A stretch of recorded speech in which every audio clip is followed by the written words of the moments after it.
ইহুদি খ্রিস্টান এবং পবিত্র ইসলাম ধর্ম মতে সমগ্র মানবজাতি আদম সন্তান। তাই তো স্বভাবতই সমগ্র মানবজাতি নিষিদ্ধ সবকিছুর পিছনে বেশি ছোটে, কারণ নিষিদ্ধ সবকিছু আমাদের বেশি আকর্ষণ করে। আর ভ্রমণ নিষিদ্ধ স্থানের কথা বললে সবার উপরে থাকবে বান্দরবন। অ্যাডভেঞ্চার প্রেমীদের কাছে বান্দরবন একটা স্বর্গের নাম, আর বান্দরবনের অধিকাংশ ঐশ্বরিক সৌন্দর্যে ঘেরা স্থানই ভ্রমণ নিষিদ্ধ। ঠিক তেমনই একটি স্থান ঘুমের রাজা খ্যাত বান্দরবনের রোয়াংছড়ির দেবতাখুম। সো ভিউয়ার্স, আজকের এই ভিডিওতে এক্সপ্লোর করব দেবতাখুমের ঐশ্বরিক সৌন্দর্য ও দেওয়ার চেষ্টা করব দেবতাখুমে আসা যাওয়ার সম্পূর্ণ গাইডলাইন, এবং আরও জানতে পারবেন রোয়াংছড়ি উপজেলার উৎপত্তি এবং ইতিহাস সম্পর্কে।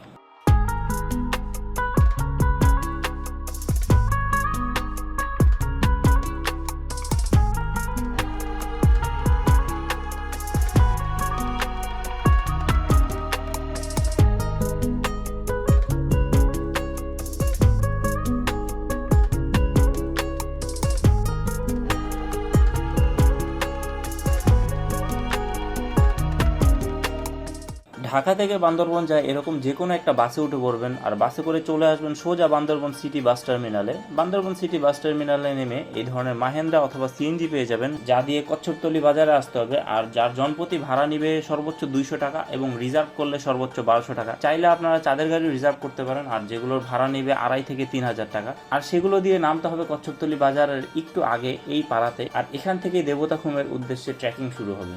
ভিউয়ার্স, এখন আমরা বান্দরবন সিটি থেকে রোয়াংছড়ির দিকে যাচ্ছি, রোয়াংছড়ির কচ্ছপতলি বাজারের দিকে যাচ্ছি।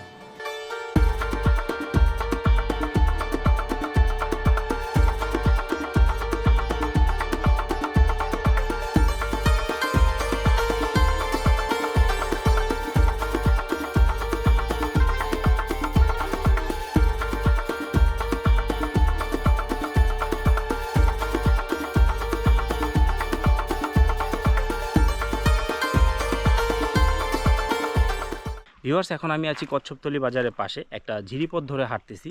আমার গন্তব্য হচ্ছে দেবতাখুম। বলে রাখা ভালো, এখনও দেবতাখুমের নিষেধাজ্ঞা উঠে নাই। সো আমার এই ট্যুরটা টোটালি আনঅফিসিয়াল। এটা সম্পর্কে বাংলাদেশ পুলিশ প্রশাসন অথবা আর্মি থেকে কোনো প্রকার পারমিশন নেওয়া হয় নাই। আমি আমার সম্পূর্ণ দায়িত্ববোধ থেকে, আমার নিজের রেসপন্সিবিলিটি থেকে আমি এই ট্যুরটা দিচ্ছি। সো আপনারা এই ধরনের ট্যুর কখনোই দেওয়ার চেষ্টা করবেন না। হতে পারে যখন আমার এই ব্লগটা আপলোড হয়ে যাবে তখন দেবতাখুম থেকে সকল প্রকার নিষেধাজ্ঞা উঠে যাবে, তখন আপনারা অফিসিয়ালি আর্মি থেকে পারমিশন নিয়ে এখানে আসতে পারেন। আর আজকে আমার আনঅফিসিয়ালি ট্যুর দেওয়া এবং এই ভিডিওটা করার একটাই রিজন, সেটা হচ্ছে অফ সিজনে দেবতাখুমের সৌন্দর্য কতটা বেশি বেড়ে যায় সেটাই দেখানো।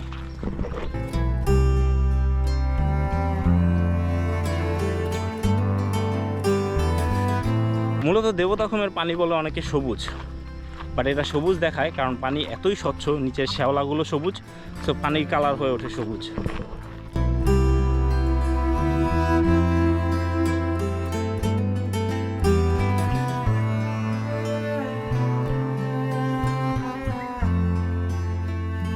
অতিমাত্রায় সুন্দর একটা রাস্তা, পাহাড়ি উঁচু নিচু ঢালু পথে এরকম রাস্তা কেটে রাখছে, যেখান দিয়ে হচ্ছে আদিবাসীরা, মারমা আদিবাসীরা সহজেই চলাচল করতে পারে।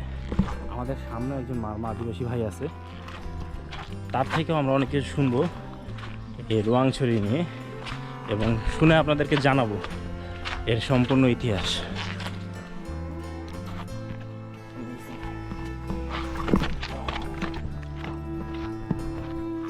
আর এখানে রাস্তার মাঝে হচ্ছে সোনাইছড়ি যাওয়ার পথে যেরকম পাথর দেখতে পেয়েছিলাম সেগুলোকে দেখতে পাচ্ছি, বড় বড় পাথর। এগুলো কিন্তু অনেক পিচ্ছিল হয়। আপনারা যারা আমার আগের সোনাইছড়ির ভিডিও দেখেছেন তারা জানেন যে আমি পাথরে পা রাখতে গিয়ে পিছলা খেয়ে পড়ে গেছি, আর পড়ে গিয়ে দারুণ একটা ব্যথাও পাইছি।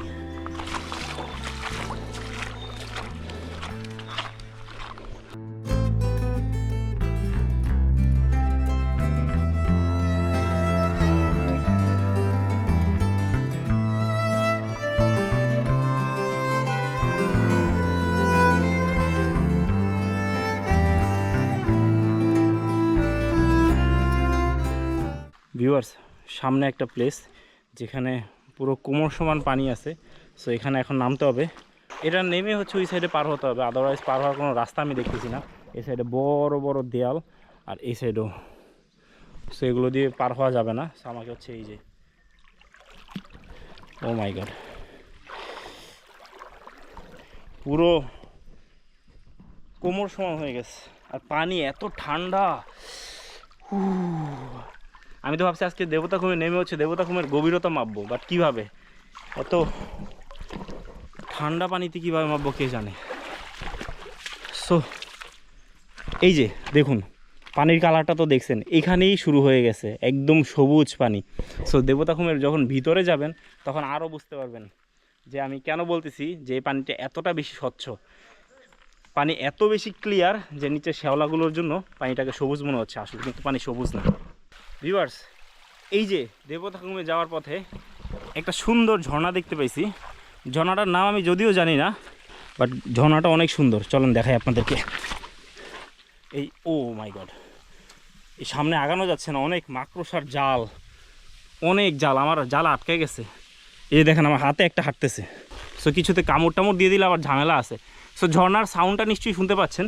আর এই যে ঝর্ণার পানিগুলো যাচ্ছে, ঝর্ণাটা যদিও এখন পানি তেমন নেই কিন্তু খুব সুন্দর, অসাধারণ। আমার ক্যামেরা পুরো জালে আটকে গেছে, সো আমার এখান থেকে বের হতে হবে। ভিউয়ার্স, আরও একটা ঝর্ণা দেখতে পেলাম। এই যে এখানে ছোট্ট একটা ঝর্ণা, খুব কিউট একটা ঝর্ণা, উপর থেকে পানি নেমে আসতেছে। এটার পানির ফ্লো খুব কম কিন্তু খুবই সুন্দর। সম্পূর্ণ দেবতাখুমের রাস্তায় আমি একা, কেউ নেই আমার আগে পিছে। খুবই নীরব আর অ্যামেজিং একটা প্লেস। শুধু শুনতে পাচ্ছি পানির শব্দ, চারিদিক থেকে আসা পাখির কিচিরমিচির, আর আমার পানিতে পা ফেলার স্প্ল্যাশ। রখইংছড়া, যেখানে তারাছা খাল এসে মিলেছে। অনেককাল পূর্বে রখইংছড়ার মোহনায় মারমা আদিবাসীদের একটি জনপদ গড়ে ওঠে। রখইংছড়ার তীরে এই জনপদ গড়ে ওঠার কারণে মারমা উপজাতিরা এই জনপদকে রখইয়ং নামে ডাকে। আর মারমা ভাষায় রখইয়ং অর্থ হচ্ছে রখইংছড়ার মোহনা। কালের বিবর্তনে চট্টগ্রাম থেকে বাণিজ্য সূত্রে এই এলাকাতে অনেক বাঙালির আগমন ঘটে। রখইং বা রাখাইন বলতে মায়ানমারের আরাকান প্রদেশের আরাকানিদের বোঝানো হয়। আর এদিকে আমাদের চট্টগ্রামের আঞ্চলিক ভাষায় আরাকানিদের রোয়াং বলে। এরপর থেকে কালের বিবর্তনে রাখাইন ওয়াকে রোয়াংছড়ি নামে ডাকা শুরু হয়। এই রোয়াংছড়ি উপজেলার আয়তন 443 বর্গ কিলোমিটার। আর এই রোয়াংছড়িতে প্রায় 22,000-এরও অধিক মানুষ বসবাস করে। এই রোয়াংছড়িতে 4টি ইউনিয়ন রয়েছে: রোয়াংছড়ি, তারাছা, আলেকখং এবং নোয়াপতং। ছবি তোলার জন্য একটা সুন্দর প্লেস আছে, এটাতে লেখা আছে আই লাভ দেবতাখুম।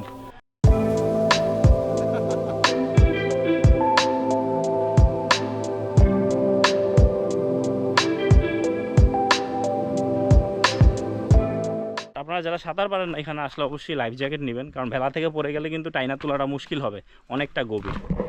রাস্তাটা অসাধারণ সুন্দর, অসাধারণ সুন্দর, এক কথায় কি বলবো। আর এখান থেকে পানি যে নাইমা আসতেছে, জোস লাগতেছে। নিচে নামবো নাকি ভাবতেছি, মানে এখন থেকেই নামার ইচ্ছা জায়গা গেছে। আর এতটা রাস্তা ট্রেকিং করে আসছি, সকালবেলা ভালো শীত ছিল, বাট এখন অনেক গরম লাগতেছে, অনেক গরম।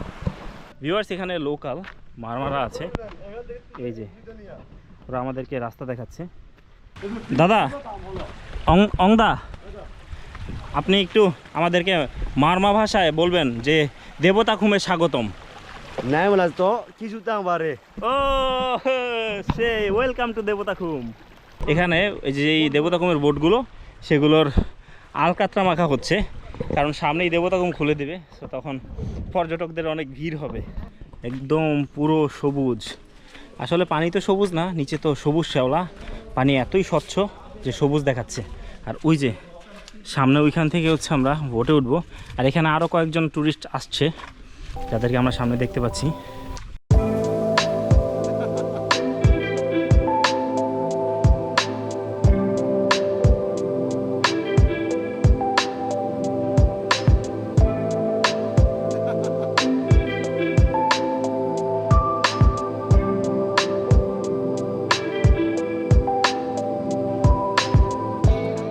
সিয়াম হচ্ছে নৌকা পায় নাই, সো এখন লাভ দিবে। আমি ভাবছিলাম লাভ দিব, কিন্তু আমার কাছে এত বড় ব্যাগ রেখে কিভাবে লাভ দিব। ইয়ে,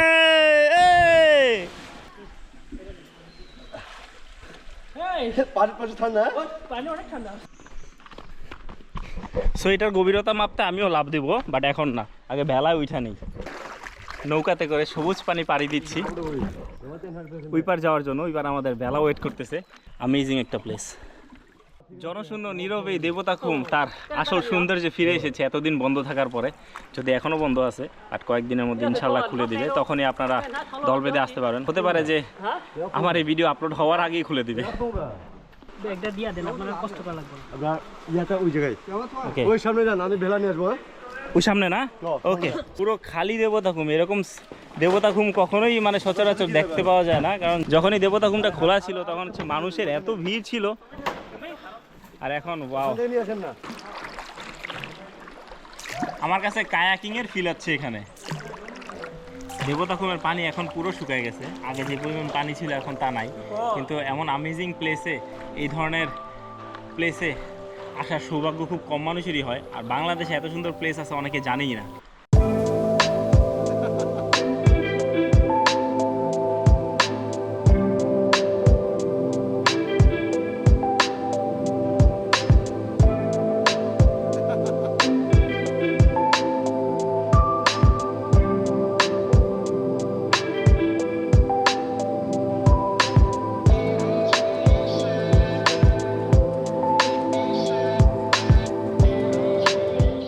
ভিউয়ার্স, লোকালরা বলে দেবতা খুম নাকি 70 ফুটের মতো গভীর। সো একটা জিনিস মাথায় রাখবেন, নারিকেল গাছে উঠা ছাড়া নারিকেল গাছের উচ্চতা মাপা যায় না, তেমনি ডুব দেওয়া ছাড়া খুমের গভীরতা মাপা যায় না। সো ভিউয়ার্স,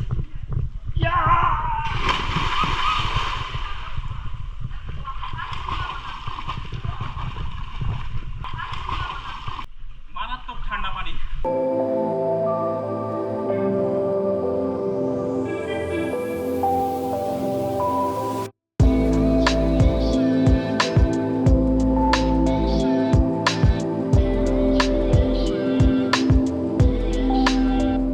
পানি এত ঠান্ডা, হাড় হিম করা ঠান্ডা, আমি কথা বলতে পারতেছি না। আমার মানে শরীর এত শিনশিন করতেছে, হাইপোথার্মিয়া না হয়ে যায় সেই চিন্তায় আছে। আর কি যে অসাধারণ এক প্লেসে আছি।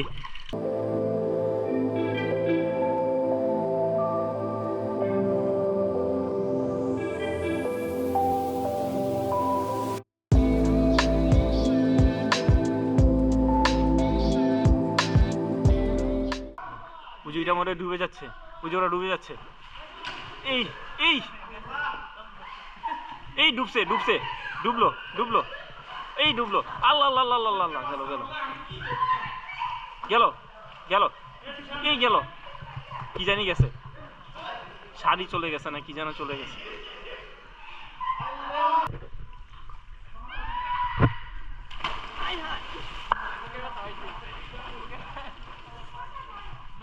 ঠান্ডা রে ভাই,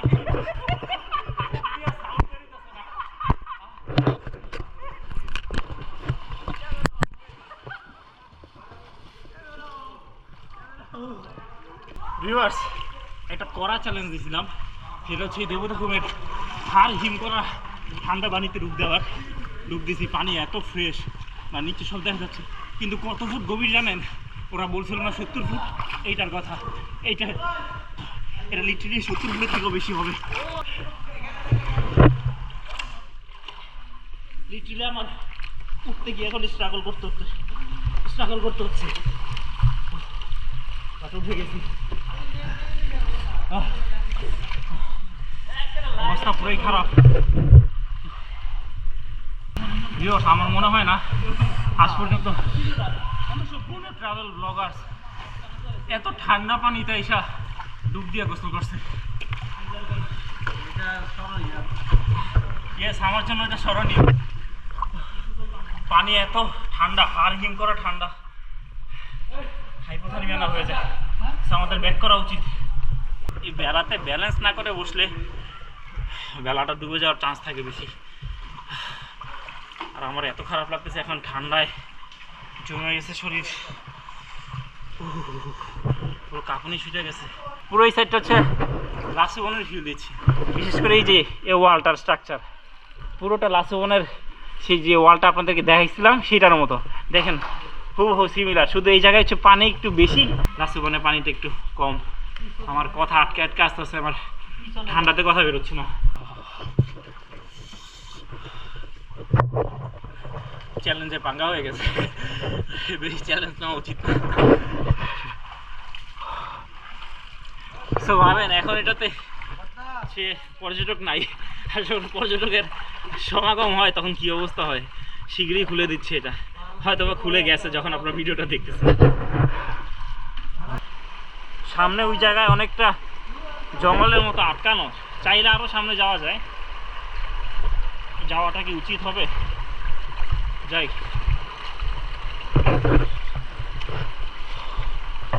এই যে এরকম বাস দিয়ে আর কি আটকানো সামনে, আর অনেক ফ্লো সাউন্ড পাচ্ছি। এই সাউন্ডটাকে দূর থেকে ঝর্ণা ভাবছিলাম ফার্স্টে। এই যে এইটার সাউন্ডটাকে মূলত আমরা ঝর্ণার সাউন্ড মনে করছিলাম, বাট এটা ঝর্ণা না।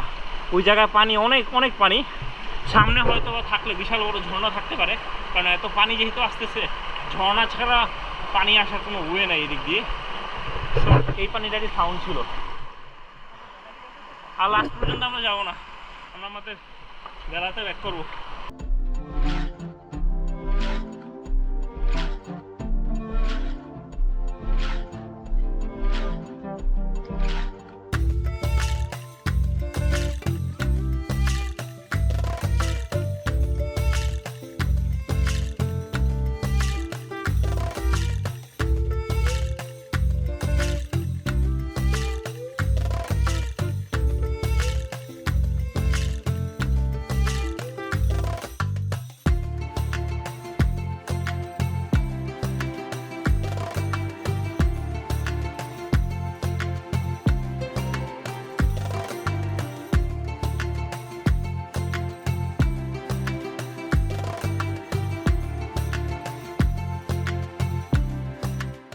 আর অনেকে হয়তো বিশ্বাস করবে না, একটু আপনার এই বৈঠাটা, এই যে লম্বা বৈঠাটা একটু নিচে দেন, দেখেন তো কতটুকু পর্যন্ত যায়।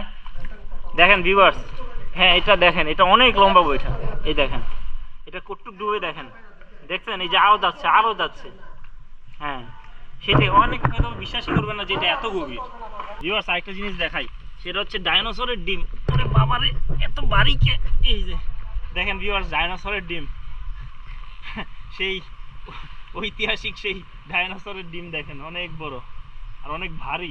আমরা এখন দেবতাখুম থেকে চলে যাচ্ছি। এই যে নৌকা আইসা পড়ছে, আমাদের নিয়ে যাচ্ছে। এখন এই যে এই পারে যাব। এখানে আরেকজন মেবি পাহাড়ি স্থানীয় লোকাল হতে পারে, স্মোকিং করতেছে আর গান চালাচ্ছে, কী ধরনের গান কে জানে। So good bye Debotakhum. নাকো নালোরে, নালোরে নালোরে, নাকো নালোরে, রাইট? হ্যাঁ। সো নাকো নালোরে, আমি তোমাকে ভালোবাসি। এটা হচ্ছে মারমা ভাষায়, মারমা ভাষা শিখতেছি, দারুণ লাগতেছে। এভরিবডি নাকো নালোরে।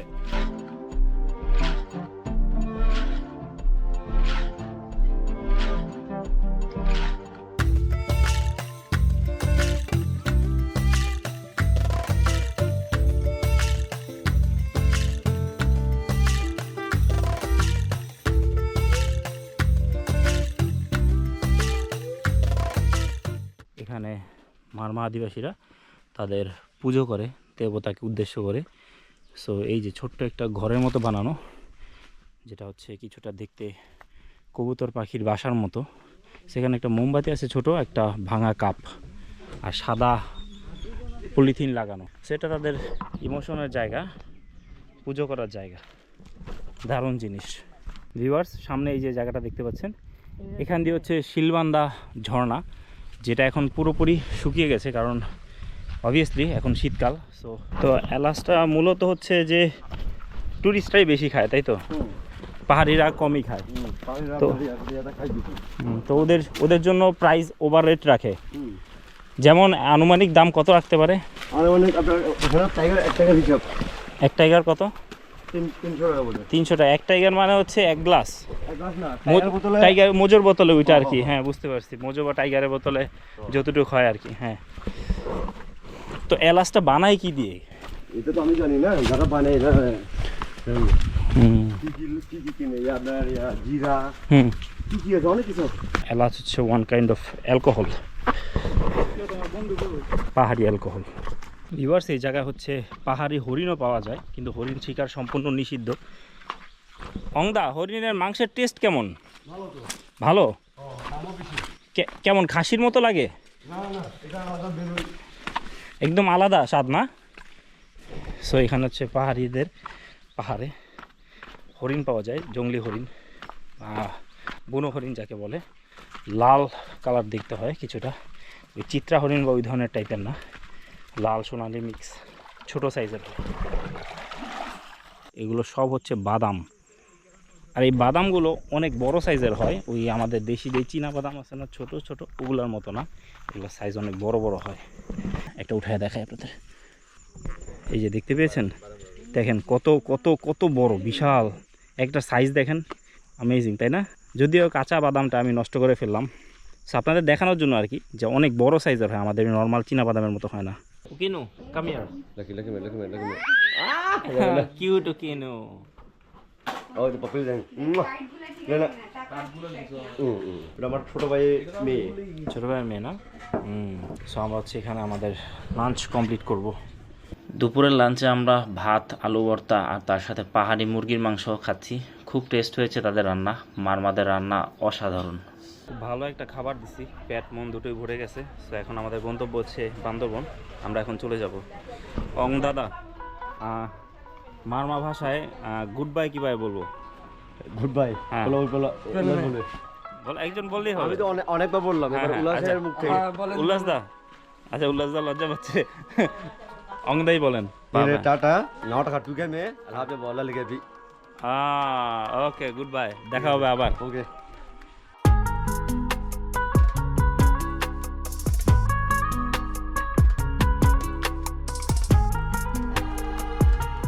ভিউয়ার্স, আপনাদেরকে তখন দেখিয়েছিলাম যে পাহাড়ি বাদাম।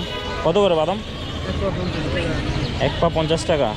এটা কি কাঁচা কাঁচা সিদ্ধ করা? আচ্ছা, আমাদের 1 পা দিয়ে দেখেন তো। দুপুরের টাইমে হচ্ছে আমি যেটা ছিঁড়ছিলাম গাছ থেকে, কাঁচা ছিল, এইটা সেটা দেখছেন, সাইজটা দেখছেন, আমি বললাম না অনেক বড় বড় হয়। কাঁচা বাদাম, আই গেস সিদ্ধ করা বললো।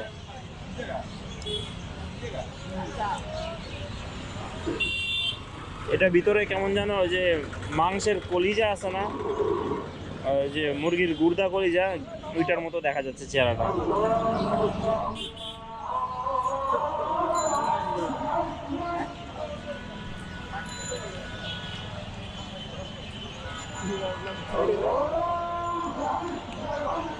টেস্ট পুরাই ডিফারেন্ট, বাদামের টেস্ট এরকম না, জোস। ভিউয়ার্স, আমাদের দেবতাখুম ট্যুর এ পর্যন্তই ছিল। আশা করি ভিডিওটা আপনার কাছে অনেক ভালো লেগেছে। এখন আমরা বান্দরবন সিটিতে আছি, আর বান্দরবন সিটি এক্সপ্লোর করব, তারপর আমরা চলে যাব আমাদের গন্তব্য ঢাকাতে। সো আজকের মতো এই পর্যন্তই, দেখা হবে নেক্সট কোনো ব্লগে। ততক্ষণ পর্যন্ত সবাই সুস্থ থাকুন, ভালো থাকুন, আর আজকের মতো নং টাকা আরাপাল্লাই কিছুতা পারে।